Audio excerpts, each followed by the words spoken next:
Hello, and welcome to Two Girls in a Pod. I'm Sharon. I'm Christy. And we are super excited today to have Professor Ed Cohen on the show today. So real quickly, we're just going to do a little bit of background on Professor Cohen.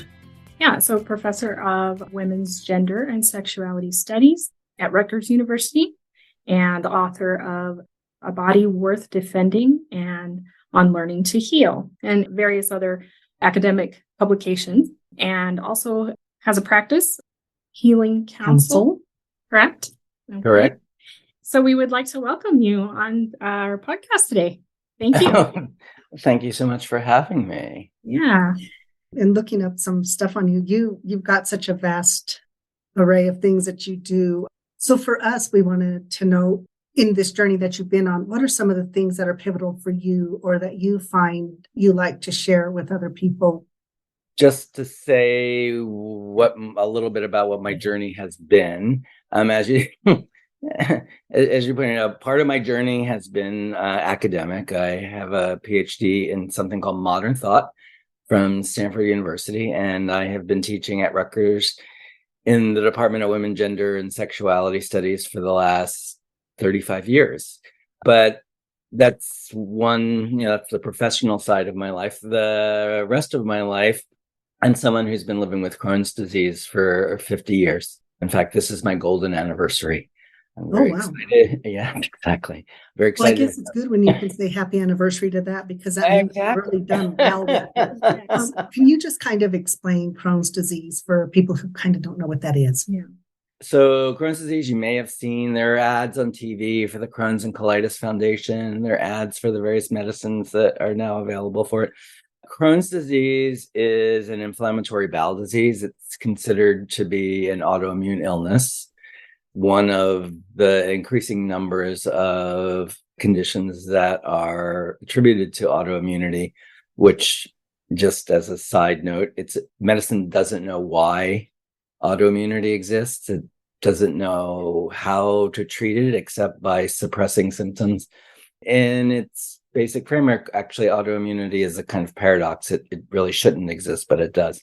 So when I was 13, I was diagnosed with Crohn's. It caused my small bowel to become entirely inflamed. As a result, I couldn't digest food. I had, burning diarrhea all the time. I lost huge amounts of weight. I was undernourished. So, Crohn's can have many different manifestations that can affect the entire digestive tract from your mouth to your anus. And, now basically what doctors do to treat it once it's been diagnosed is, as I was saying before, they try to suppress the symptoms by giving you large doses of various kinds of drugs. Now they have drugs that are called biologics, or they're actually monoclonal antibodies.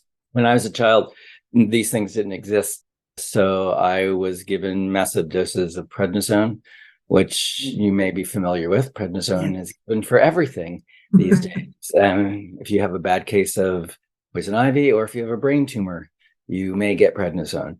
If you take prednisone, you have lots of side effects. Prednisone is a miraculous drug. It does what it needs to do, but it also does many things that we wish it didn't do.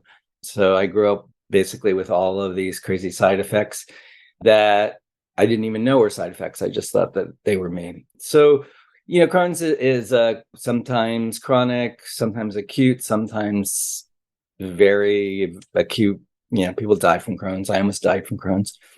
So it's a bowel condition that I've had the joy of experiencing for half a century. I had read that you had a very near-death experience in your 20s due to that. So, how at that point did you come back from that? What was that part like for you? Well, that was amazing and unexpected. And so at that point, I had been diagnosed 10 years earlier. I had been on these high doses of prednisone, which among the physical symptoms, which include large weight gain, there's a famous thing called a Cushiite face, arthritic conditions. I now have cataracts because of it. There are all of these psychological symptoms anxiety, depression, mood swings, which when I was experiencing these things, nobody really noticed them because they just said, oh, well, that's adolescence. Oh, yeah. So I now refer to that as my adolescence on steroids. So, and then in my early 20s, when I was in graduate school at Stanford, I had my small bowel closed off because there was inflammation. And I was in a place that didn't have a good hospital. So they didn't even have a GI and a gastroenterologist. And as a result, I had a small bowel perforation that went undetected.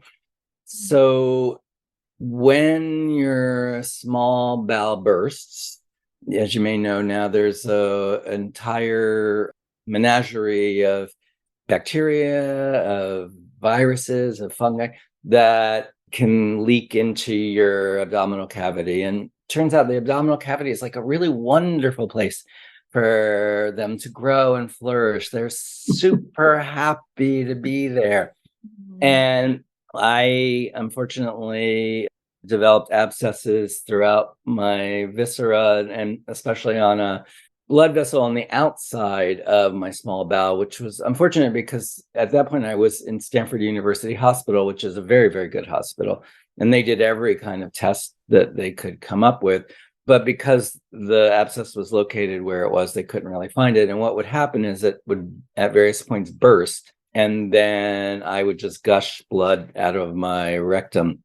And at one point, I mean, that happened a few times and they were trying to figure out what was happening. I was scheduled to go into surgery, but before I went into surgery, I had another massive bleed out that they couldn't stop. So as they were trying to get me to have enough blood that they could take me to surgery and the teams were frantically working around me, I kind of began to have an out-of-body experience. And I kind of hovered up in the top of the room and I was looking down and I knew something was going on. I mean, besides there was some emergency happening because I was like really calm and I was like, wow, this is really amazing. And then I kind of realized, whoa, but I'm not a calm person.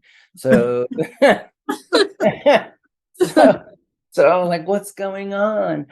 So eventually they stabilized me enough. They rushed me down to emergency surgery. And my experience of that was like literally flying down the hall, like watching myself on the gurney as we went down the hall.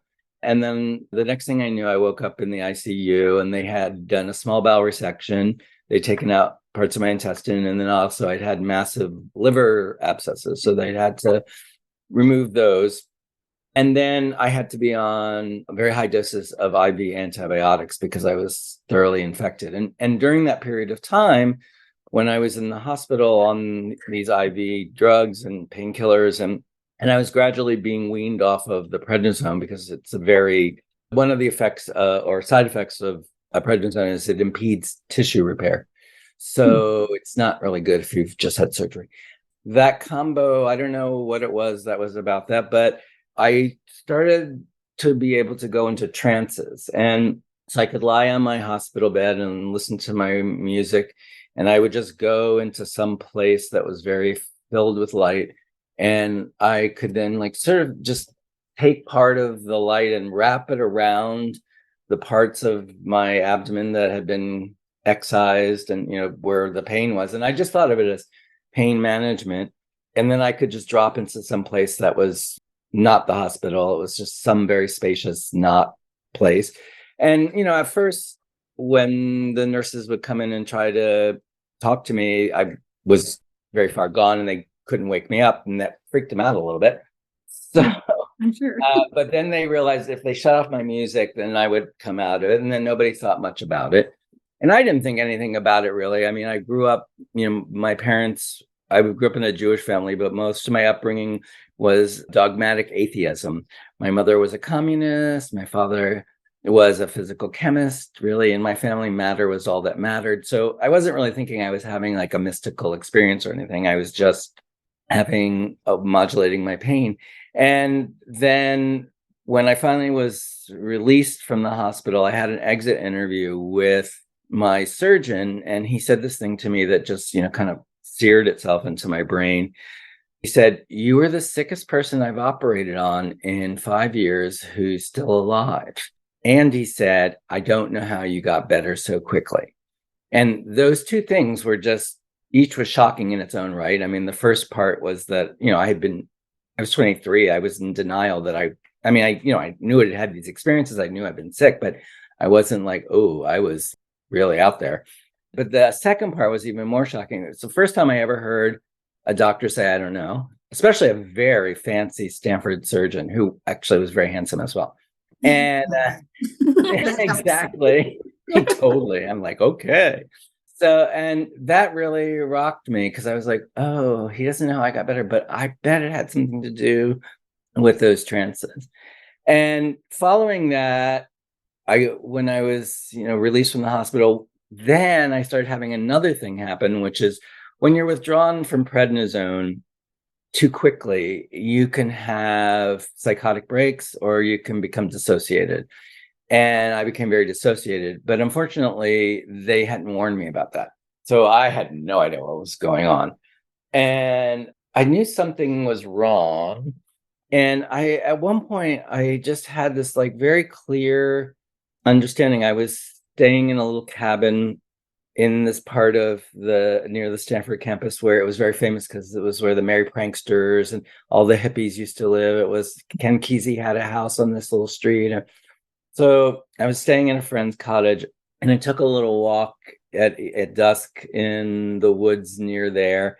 And all of a sudden I had this experience. I mean, maybe it was like this withdrawal from prednisone, I don't know. But I had this experience where suddenly I felt like something was present, like it felt like the trees, something from the ground, I don't know what, but I had a very clear message that was like, okay, you can keep living how you've been living and you can go through this kind of experience again, or you can try to learn another way to live.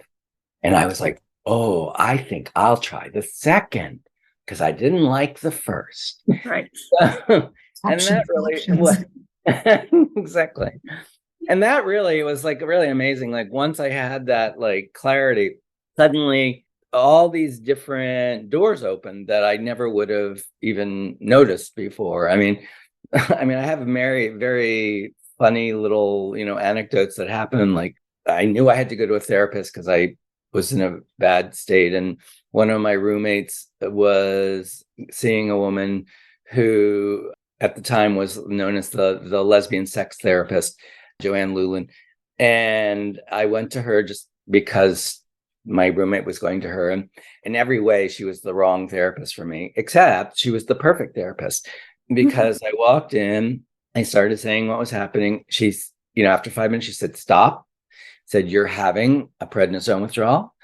And she said, my sister has Crohn's. She had the same thing happen. And she has been seeing this other amazing doctor that you need to go and see. And that was how I got connected to Rachel Remen. And I don't know if you know Rachel's work, but Rachel's a bodhisattva. She's amazing.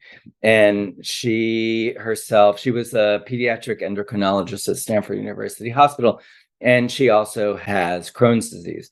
And she's like 20 years older than me. So, the things that she went through were much cruder than the things I went through. And the things I went through are way cruder than what anybody goes through now. I mean, it's just, but she, at a certain point when the tension between having an illness and being a doctor became too great, she left clinical medicine and started therapeutic practice for people with chronic and life-threatening illnesses and for, as she called them, recovering doctors. And it was amazing. It was on a houseboat in Sausalito that Alan Watts used to own. And I mean, she is amazing. I mean, if you don't know her work, her books, Kitchen Table Wisdom and Blessings My Grandfather Gave Me were New York Times bestsellers. They've been translated into many, many languages. And she also subsequently became a clinical teaching professor at UCSF Medical School. And she started a course that's called The Healer's Art that's taught to first-year medical students in like, I don't know how many medical schools around the world. That's basically reminding doctors that their initial vocation was healing. even though what they learn in medical school, really healing is not one of the concepts. That's something that's really central to what medicine aspires to do. So, how I got to Rachel was a miracle, like all of the things suddenly, and then Rachel suggested things. And I mean, the way that I put it in my book, on learning to heal, I mean, basically my book on learning to heal, or what medicine doesn't know, is uses my learning curve around healing. And so it tells this particular story, but it also just makes a really simple point, which is healing is something that we all know about. If you're listening to this, you're alive, you know about healing. You wouldn't be here if you didn't. And it's a natural aspect of all living organisms. It's one of the things that defines us as a living organism. But we don't give it much credit. We don't appreciate it very much. We sort of have forgotten that it's a capacity that we have. And so we go to the doctor and we think the doctor does the healing for us. But if we heal, we do the healing.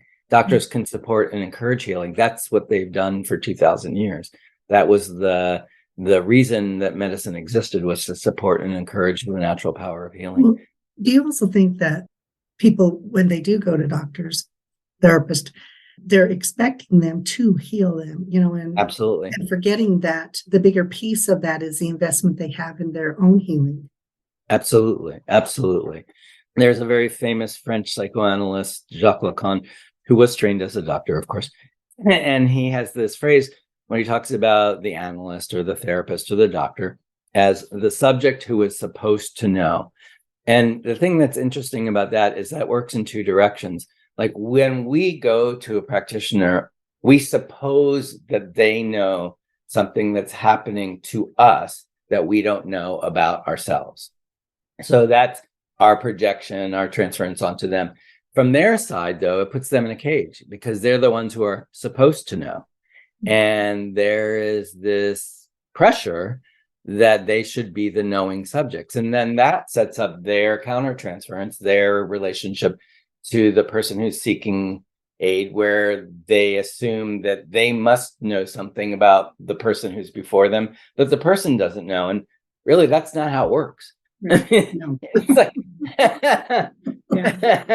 one of the things I always try to make clear is, like, I am not criticizing practicing doctors. I'm not, and I'm very, very grateful for everything that medicine has done for me. I mean, I would be dead several times over, without the interventions. But be that as it may, it's really something that when we receive medical treatment, what happens is that not only do we receive a treatment, we also receive certain kinds of understanding, certain ways of making sense of our experience that are attached to whatever it is that we are, being given to ameliorate our symptoms. So the way that I think about it, like I was on massive doses of prednisone for years, and I would just take them every morning, with an aftershot of Malox, because it would basically, prednisone will burn your gut. But it never really occurred to me that I was also, it was sort of like a medical communion. Like every day I would take these pills, and the pills were supposed to be doing something for me. And, and it's sort of that literally you're incorporating not just the medication, but the way of thinking that, the medicine implies. And there are many wonderful things that medicine can do, but medicine actually has a lot of conceptual limits. And they know that empirically, practically. Doctors know that all the time. But because they're the subjects who are supposed to know, that's not something that they tell us all the time. Increasingly, I mean, it's interesting, I've been through a lot of doctors. Increasingly now, doctors are willing to admit that they don't know, it's really new. I mean, I think the internet has a lot to do with that. Now, people self-diagnose themselves through Dr. Google, and then WebMD. WebMD, exactly. Now that you just go to TikTok or, those well, that's true. they have that too now. Yeah. Actually, yes. No, I know. I'm there. I'm getting pressure to start doing TikTok for this very reason. To do, I guess there are these things where you do talk back, so you could have like the medical expert, and then you can have so that's what they want me to do. It's like talk back to the expert. I'm like, okay. No pressure. Like, okay, we'll see what happens. Well, even when you were talking about that, you were talking about, how one thing leads to another thing in all of this. And so how did that lead to the Healing Council? Was that a part of that evolution or?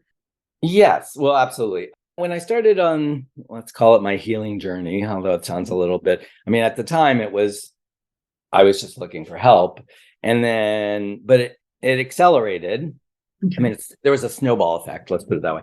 So, I was working with Rachel Remen, I then started working with a friend of hers. She practiced something, or her therapeutic framework is psychosynthesis, which is a kind of transpersonal psychotherapy developed by Roberto Assagioli, an Italian. Well, he was a psychoanalyst, but then kind of realized that analysis was insufficient. So that's why it's called psychosynthesis.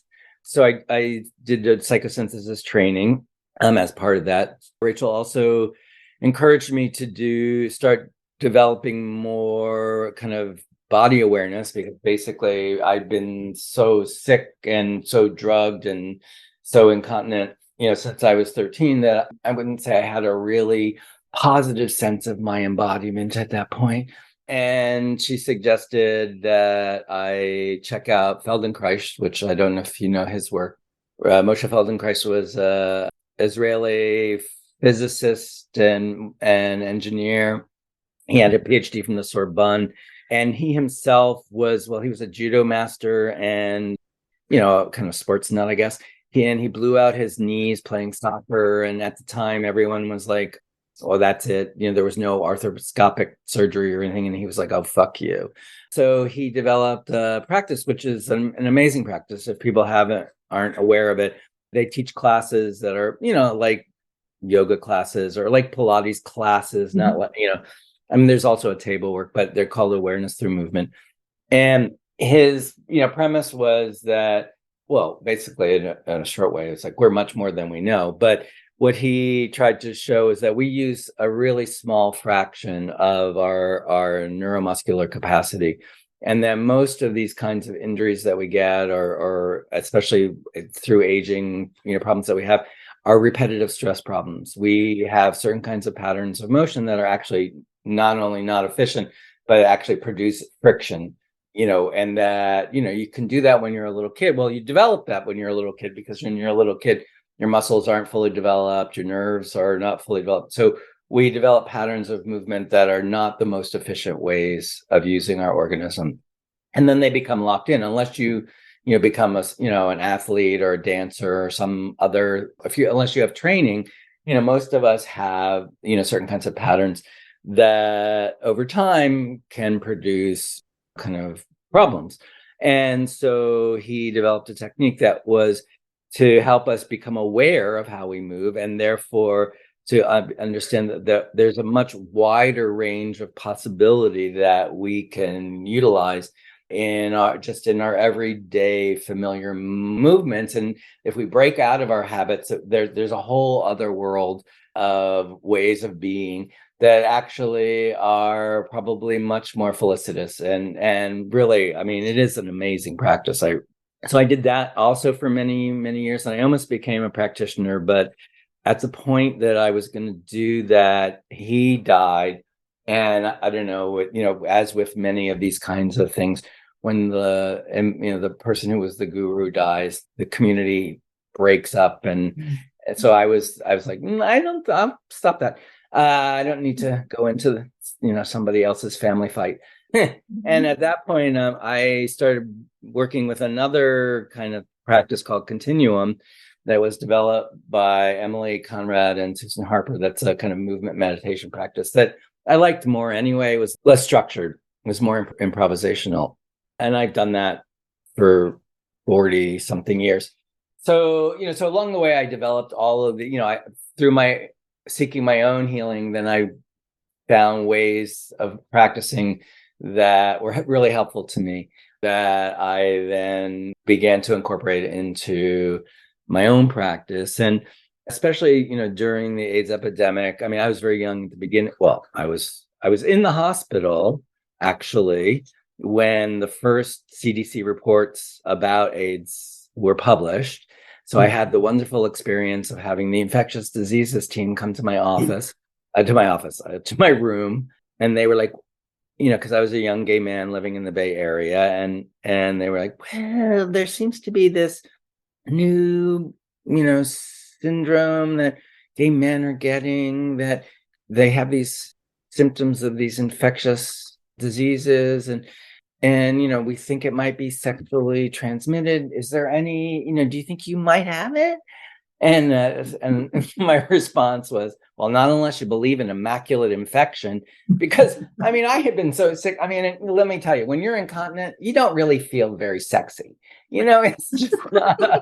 Maybe they should have started with that question. Yeah. But as you know, it wasn't until then the mid 90s that the antiretroviral therapies were developed, and that AIDS, gradually became less of a death sentence, as we used to say, and became more of a chronic illness. But so somewhere, in the late 80s, early 90s, when I moved to New York, I started first volunteering in AIDS organizations, working with people who were HIV positive or had AIDS, because basically I had, this kind of repertoire of practices that have been really helpful to me, and I really wanted to share them with other people. And then over the years, basically starting from that, I cobbled together a practice to work with anybody who's interested in healing. Could be anything, but oftentimes, of course, it's people who have chronic and life-threatening illnesses, because unfortunately in our culture we tend not to really think about healing until we're really kind of desperate and need something to happen. So really my practice is a kind of it's a synthesis of all of these different modalities that I've been trained in, and that I have also benefited from over the years. And it's kind of directed, primarily positively towards the idea that healing is something that we can all do. Basically, my definition of healing is our capacity as living organisms to enhance the quality of our lives in whatever conditions we're living in. We all live in very different conditions. We all have very different resources. Not everybody can access different kinds of therapeutic possibilities for various reasons, but we all have a capacity wherever we are, if we desire healing and we value healing, to begin to move in that direction, to evoke it from ourselves. I always say, invoke it, like call it in, and that's part of how we evoke it. If you can't imagine something, it's very hard for it to happen. Yeah. It does happen. And I think that's something that's really interesting, is because oftentimes people are so busy looking outside of themselves for those healing things. And it can be anything. Right. Like you said, that it's hard for them to stop and look at sometimes what are the barriers that they're putting up to their own healing. Oh, absolutely. Or the things that they have the capability of doing that they just never realized they could do, oftentimes because of what other people have told them, or whatever they buy into, in that whole thing. One of the things we talked about briefly before we got started with you is you also talk about that connectedness and healing through that. Can you kind of expand on that a little bit? So one of the things that I notice in our world, or at least in our part of the world especially, we have this kind of crazy way of thinking about what it means to be a human being, what it means to be a person. We think of ourselves primarily as what we call individuals. And the premise of the individual is that we're primarily related first to ourselves and only secondarily to others, as if somehow our self-relation precedes our relationship to other people. Now, that's just like chronologically wrong. Let's face it, when you're born, you're completely dependent, that, and when we're born, we don't have an identity, we don't have a self. We have a biological prime directive, which is something like go on living. In order to do that, we require other people to take care of us. We need to be fed. We need to be kept warm. We need to be cleaned. because, the kind of species we are is one in which we are born prematurely, right? We all continue to gestate outside of our mother's wombs. If we had gestated any longer, we wouldn't be able to get out of our mother's birth canals. So there's a lot of neurological, muscular, endocrinological, immunological development that continues once we're in the world, right? So from the very beginning, we are enwebbed with others. That is the primary condition of being a human being. Oh, don't you even find, when you just said that, even in my head, I go to the fact that as an embryo, you're attached to. Absolutely. It starts at that moment, because there is already a connectedness to somebody who is outside. Well, you're inside of them, but they're still, you know what I mean? Oh, absolutely. And there's a great German philosopher, Peter Sloterdijk, who also says, and then we forget the placenta. And he says the placenta is our first twin, that it's not, we are attached to our mothers, but there is also this organ that develops in utero that is the main support for our capacity to develop. And, now, I mean, in some cultures, the placenta is very valued, and, people, do various kinds of ceremonial things with placentas and, healing things. In Chinese medicine, actually, placenta is a very powerful pharmacological agent, right? But in our culture, we throw them away. Well, it's like, we're done. Yeah. So, I mean, that was one of the things that if I think about things that I learned from growing up with a severe illness, and then very luckily, learning about healing and being able to heal in some regard, keep healing throughout, is, precisely this sense of that we're always more than we know. We are constitutively more than we know. And like one of the things that I think about, I was talking to my undergraduates about this, and it's like growing up incontinent, the experience is literally, I can't contain myself. And when I think about, that way of saying it, I can't contain myself, it's like, because the self is much larger than the container, right? And we exceed that. And why do we exceed that? Because we are connected to others, and our excess is the way in which the other is in us and we are in the other. I mean, that's true just at a really simple levels, like language. Like I always try to explain to students, we don't come into the world saying I. We don't come in the world saying anything, right? Mm-hmm. We learn language. It's a very incredible process. If you've ever watched babies develop and learn linguistic skills, I mean, it's an amazing process. But the way that most infants learn is they don't begin by referring to themselves using the pronoun I. They often refer to themselves using their name, like in the third person, because that's the way other people refer to them. And so then they are like, oh, Eddie wants milk. And it isn't until much later in development, and it's a key psychological linguistic moment when a child can actually say I and use language to refer to its self. That's for me, that's the moment at which a self is implanted in us through language. I mean, William Burroughs says language is a virus, and I think that that's like the moment when we're like really infected. But the thing about language is that it comes to us from outside. We don't invent the language that we speak. We don't invent the language that we use to make sense of ourselves. It comes to us from others.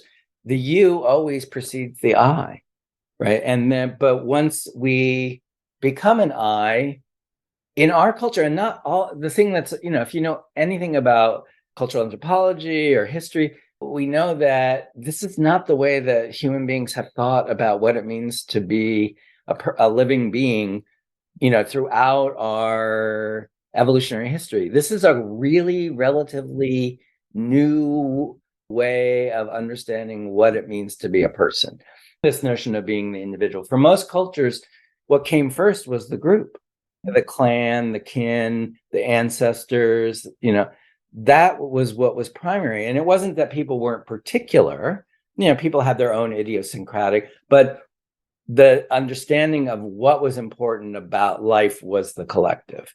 And there are very good reasons for why that changed in the course of Western history in relationship to the development of capitalism, but in relationship also to the development of the kinds of political systems we have. I mean, it was an important way of breaking free of the rule of divinely anointed monarchs. That was basically how it was invented in the end of the 17th century.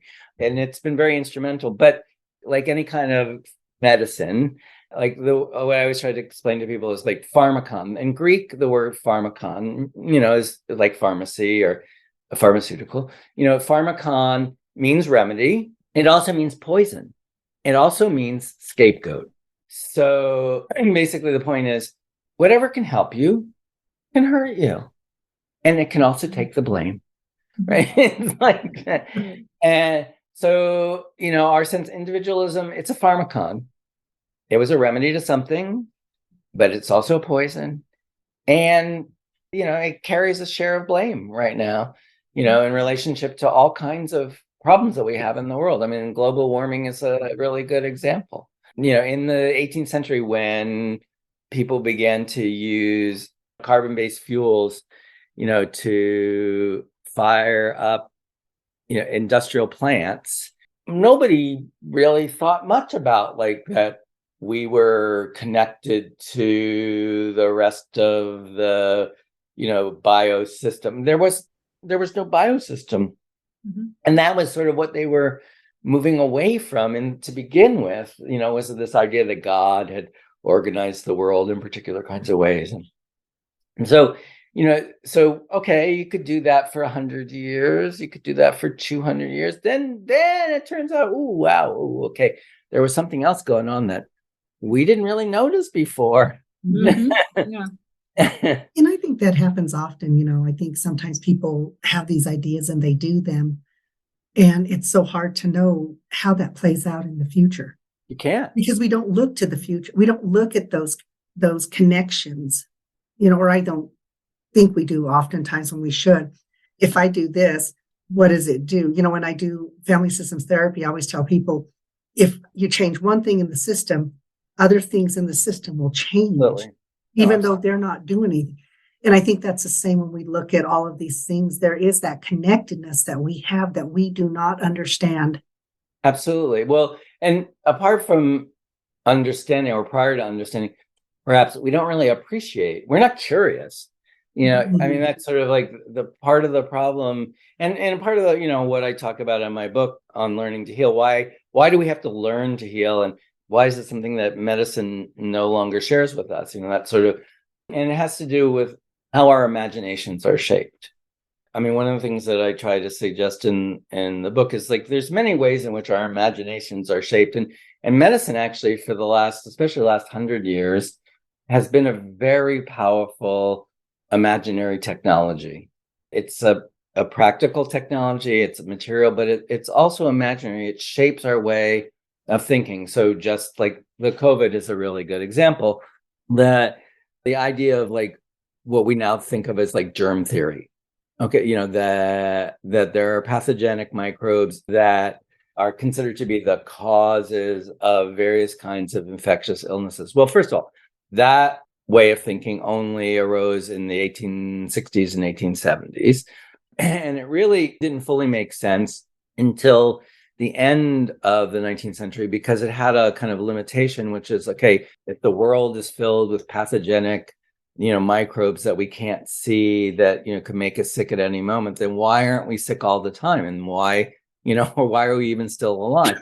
In the 1880s, a man named Elie Meshnikov, who was a zoologist, invented what we now think of as immunology. And he characterized immunity as a form of host defense. So he implanted this way of imagining what it meant to be in the world, which is that there are these hostile and aggressive pathogenic microbial agents that are all around us that are trying to attack us. And in order to fend off that attack, we have a internal defense system that tries to combat them. So we use these military metaphors to think about very simple infectious illnesses. And that actually is not what happens in any organism. Immunity, in fact, was a legal and political metaphor, or it was a legal and political technique for 2,000 years before it got taken up in medicine. It had no medical meaning until Mechnikov made this idea of immunity as defense. And actually, when he made immunity into this idea of a host defense, it was actually the opposite of what immunity legally meant, right? Because if you're immune in a legal sense, you don't have to defend yourself, right? So that's what Donald Trump is saying now. Yeah. It's like he had immunity because he was president, so he doesn't have to defend himself because he shouldn't be legally responsible. So if in law, if you're immune, you don't have to defend yourself. If you have to defend yourself, you're not immune. But in biology, it's the opposite, right? Immunity is the way we defend ourselves. So they produced this kind of weird, self-contradictory, paradoxical concept. And it became the basis for defining modern medicine. I mean, it is, like I say, it's the shibboleth of modern medicine. If you are a practitioner, but you don't, like if you do acupuncture, for example, if you're an acupuncturist, for example, in acupuncture, there's no immune anything, right? There's different kinds of energies, there's different kinds of, but immunity is the boundary marker for medicine. Acupuncture can never be considered medical because it doesn't believe in immunity, right? So immunity is like central to, Western ways of thinking. The problem is there's all of these conditions that exist that way of thinking actually doesn't have an explanation for. So the reason I came to this isn't because I had any like genius insight. It's just because autoimmunity, like Crohn's disease, is considered to be an autoimmune illness. Autoimmunity is this crazy thing that honestly, medicine does not have an explanation for. It should not exist, but it does exist. And then apparently increasingly is considered to be, the effective agent of more and more and more conditions that people have. And so the way that autoimmunity is theorized in the 20th century. So immunity was theorized by a man named McFarland Burnett as the science of self, not self-discrimination. So autoimmunity is considered to be when the self mistakes parts of itself as non-self and attacks itself. So when I was 13 and they came in and they told me, oh, well, you have Crohn's disease and it's an autoimmune illness. Well, at 13, I had a pretty big vocabulary, but, that was not one of my words.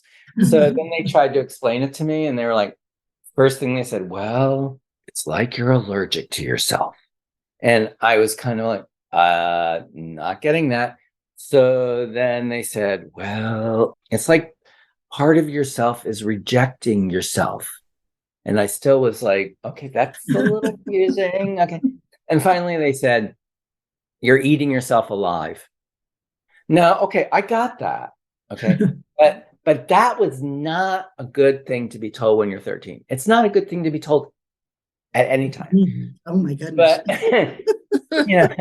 But what I came to realize is like that was the best they could do because they don't understand what it is. And this isn't literally, autoimmunity is a paradox in immunological theory.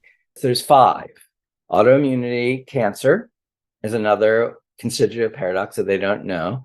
Something called host versus graft disease, which is has to do with transplantation. Pregnancy, right? So why doesn't the maternal immune system reject the fetus? Because the fetus is not self, right? And then the final one is something that's become, much more visible recently, which is our microbiome, the flora and fauna that inhabit our guts, our skin. Like we have more non-human DNA, we have more non-human cells in what we call our bodies than human cells, just that they're really small. right? So they don't, take up Exactly. room. But, none of those things make sense if you think of the immune system as the system that discriminates between self and non-self, right? So there's this like kind of what I would think of as a paradoxical nature to, what are considered to be autoimmune illnesses. And, that was really like that. It was like trying to make sense of that for myself that led me to start doing historical inquiry into, well, how did medicine come to imagine these things? And then why was my imagination shaped by medicine in these ways? I was told these things that when I was a child, I took in as if they were self-evident. And then later in my life, after a lot of therapy, I began to go, whoa, that's not a good way to think, really. And so I think really, our imaginations are shaped in particular ways that sometimes limit our capacity to understand what's available to us. And I think one of the great things about therapy or education is to help us to understand that imagination is an incredible resource and that we have access to so many more possibilities than we can consider at any particular moment. But unless we are open to them, unless we're curious about them, then it's very hard for us to incorporate them into the way we live, unless, and this is, what I hold on to because it's the way unless when shit happens, right? When shit happens, suddenly your former ways of making sense are not working. And then at that moment, you're like, okay, maybe I should try something else, Right. Yeah. And I think it's so interesting, as we're getting ready to wrap up with you, is this whole idea for you. Here you are, this adolescent boy just going along, you have this stuff going on. You may think this is just normal because it's what you're experiencing. Absolutely. Find out, this isn't normal. You get this diagnosis of Crohn's and it starts you on this journey. And the thing that I think is really cool is you've gone on this journey because so many people, you can decide, when you have these shit happen moments, you can sit there, you can wallow. You can also only think, I just have to get myself out of this, who cares about the rest of the world, whatever. But you didn't do that. You took that knowledge and, so much gratitude for the fact that you're paying that forward. You're helping other people in their own healing. You're helping educate people about the importance of having that imagination. And, I did play therapy for many, many years. And I would always tell people, when a child's telling you a story, they're not lying. They're using their imagination. We continue to say, I tell people, let them imagine, go into their imaginary world. Exactly. That is where great ideas come from. That's where we develop that thing to become more than we are at this moment. And in talking to you and reading up on you, there's so much more of that. And, that's something that we encourage on this podcast is to become better than you are, to pay it forward. It's about that education of others. And, you've been doing that and for a lot of years now. Is that something you think, real quickly, what are your final thought for people? Final thought. Well, one of the things, like just responding to what you're saying. So I'm a teacher. I've been a teacher for a really long time. The reason that I love being a teacher is I love learning. I love learning new things. And the best thing about learning is sharing what I've learned with others. And I think that I didn't have a lot of resources when I was young. I was in a circumstance in which actually my illness was a way of indicating that there were problems that I didn't know how to make sense of and couldn't indicate to those around me. But what I then learned was that it is possible to live otherwise, that the conditions within which I first came into being are very important. And one of my favorite quotes from Karl Marx is, we make our own history but not in circumstances of our own making. And we're all thrown into the world in different kinds of ways, and some of us have way more privileges than others, and it's really just unfair and unjust. And I hope that one day we will be able to live in a world where everyone has more opportunities to thrive, to flourish, to become more than they know they are. But wherever we are now, we do have that capacity. That is an intrinsic capacity to heal, to become otherwise than we are, to enhance the ways that we live in the worlds that we live, to continue to grow and develop until we die. I mean, that's maybe the best thing about, like, my final thing is, one of my teachers says, death will come for us all at some point. When it comes for you, make sure you're as alive as you possibly can be. Oh, outstanding. Perfect. It's such a pleasure to have you on, and for people to kind of go out, read some of your stuff, get a little more education, because like you said, education, paying it forward, learning is such a huge thing. Absolutely. So we appreciate you coming on and taking the time to educate us and spread some of your knowledge. That's always a fun thing for us. We want to thank everybody for listening. As always, very grateful for our listeners, and and reminding everybody to pay it forward and to continue learning. It's an important thing. Yep, thank you.